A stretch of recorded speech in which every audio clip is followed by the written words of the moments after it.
Hello, good afternoon and welcome to round 3 of the Idemitsu Asia Talent Cup in 2023.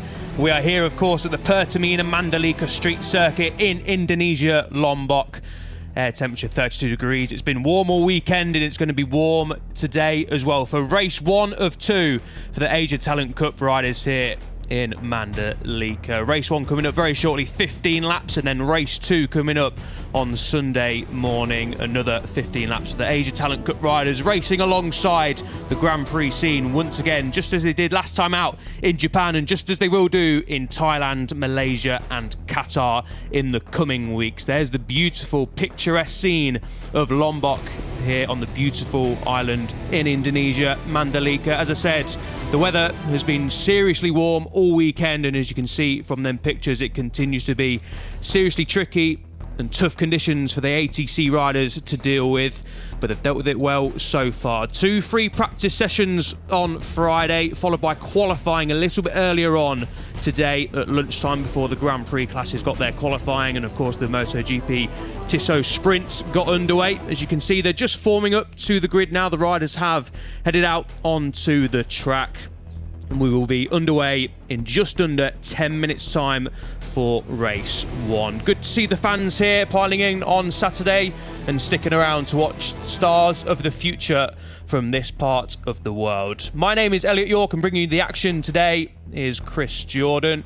Chris, we had a spectacular showing last time out in Japan, a dramatic showing of course in both races. What can we expect today and tomorrow, mate?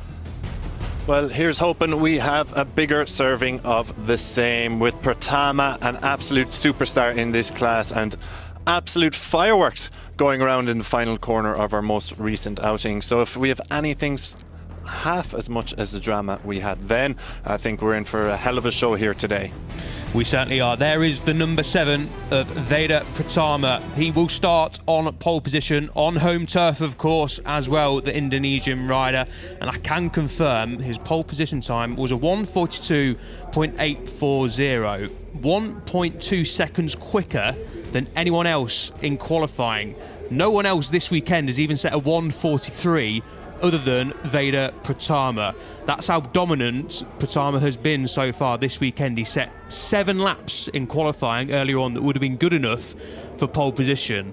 So basically, reading between the lines and reading into what we've seen so far this weekend, Chris, it looks like the others are going to have a very, very difficult job of trying to beat the number 7 on your screens there, who is, of course, as well, your championship leader by 40 points after the drama that unfolded back in Japan. Yeah, as you said, brilliant stat there. 7 laps he had to spare over the rivals. He could have been on pole 7 times. Absolute superstar in the making from Indonesia, and we saw him last time out starting from 6th on the grid and taking the win. 3 wins now on the trot. 40-point advantage, as you said. It's only his 2nd pole of the year, 3rd overall in the class. So it is going to be very, very difficult to stop him today. But there is some very good riders out there, namely Shinya Azawa, who is 2nd on the grid, the number 21, just appearing on our screens now. P7 in the championship. He did miss the opening rounds due to Red Bull Rookies commitment. So if you're competing in the Rookies Cup and also the Junior GP, then you definitely have some pedigree about you. He's been at the front of the races we've seen him in so far. That was at Motegi in the last 2 rounds. So he'll be keeping an eye on Pratama. Yeah, Azar, a very experienced rider, as you rightly say, Chris, in this class. He finished 2nd overall last year in the 2022 Asia Talent Cup, a couple of wins back in Japan in 2022. He was, like you say, Chris, in the mix back in Japan, got caught up in the last lap drama in the fight for 2nd place between the 4 Japanese riders, Mitani, Odaki and Ozawa, who we are talking about, and then finished 2nd place in the 2nd race, his first podium of the season. Sits down 8th in the championship, 64 points adrift of Pratama. So Azara would have been hoping to come into this weekend and this season as one of the title favourites, and he certainly did that. But obviously missing the first round of the season due to Red Bull Rookies Cup action obviously didn't help his cause. But the fact that Pratama has gone on to win 3 of the opening 4 races, and the race he didn't win, he finished a very, very close 2nd back in Malaysia, the first race of the season. means there's a very uphill to climb, a very big hill to climb for the riders chasing Pratama. The good thing for Azara is he finished on the podium 3 times here last year when the Asian Talent Cup riders last visited the Mandalika circuit. So good omens for Azara, but a lot of work to do. Yeah, that's one way to cool down. We saw from Jakkreephat Phuettisan, got the little fan in the face, and it is very hot out there. I think it said 32 degrees.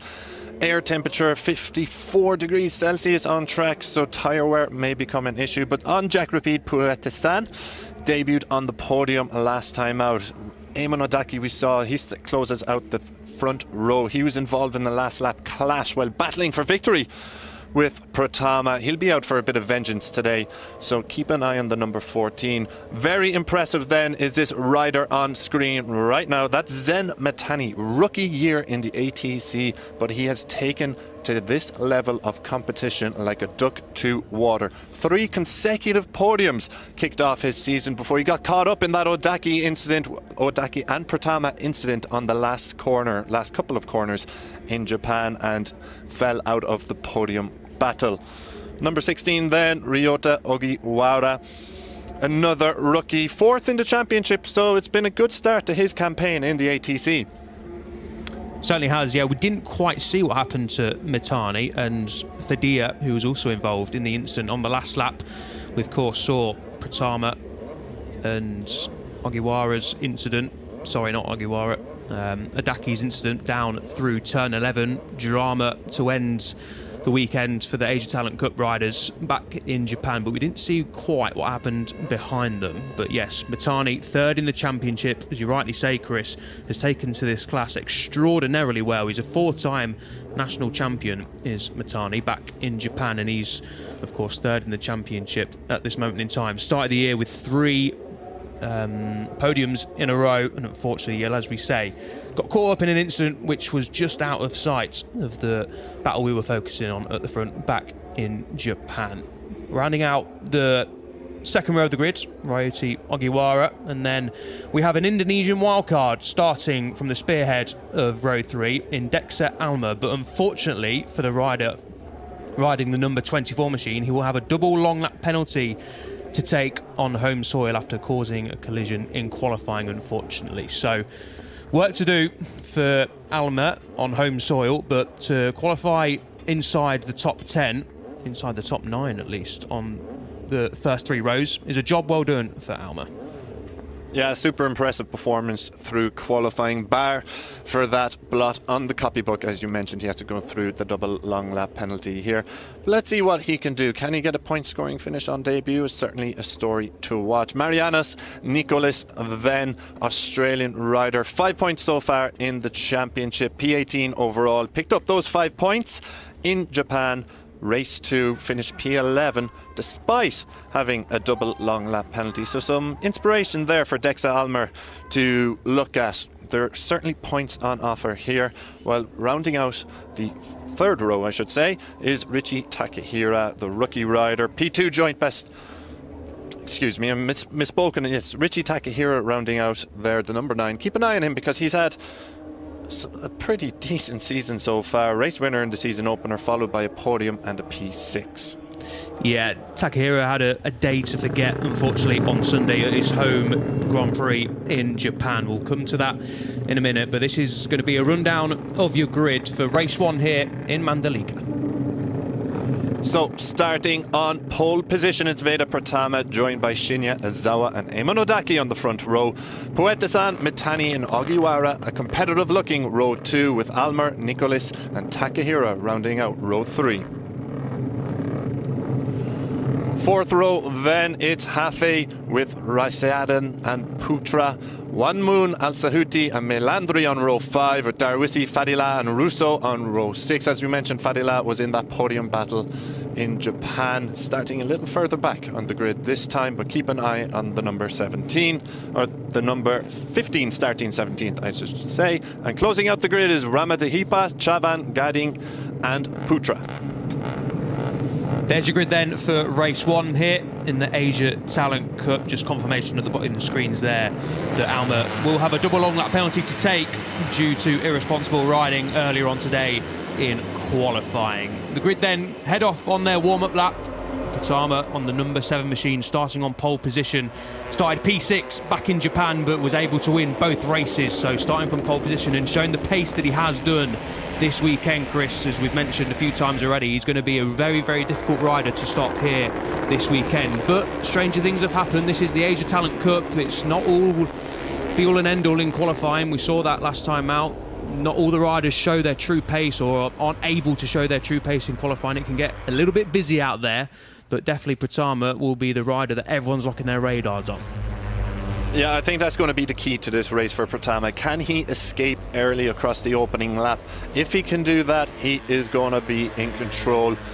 Won't get mixed up in any drama that happened behind him, so it's up to the likes of Amon Odaki, Phuettisan, Mitani, Ogiwara, Japanese quartet with the Thai rider in 4th position, to try and keep him, get the hooks into him early and get him mixed up a little bit in some Asia Talent Cup. Bit of madness in Mandalika perhaps is the key to this race.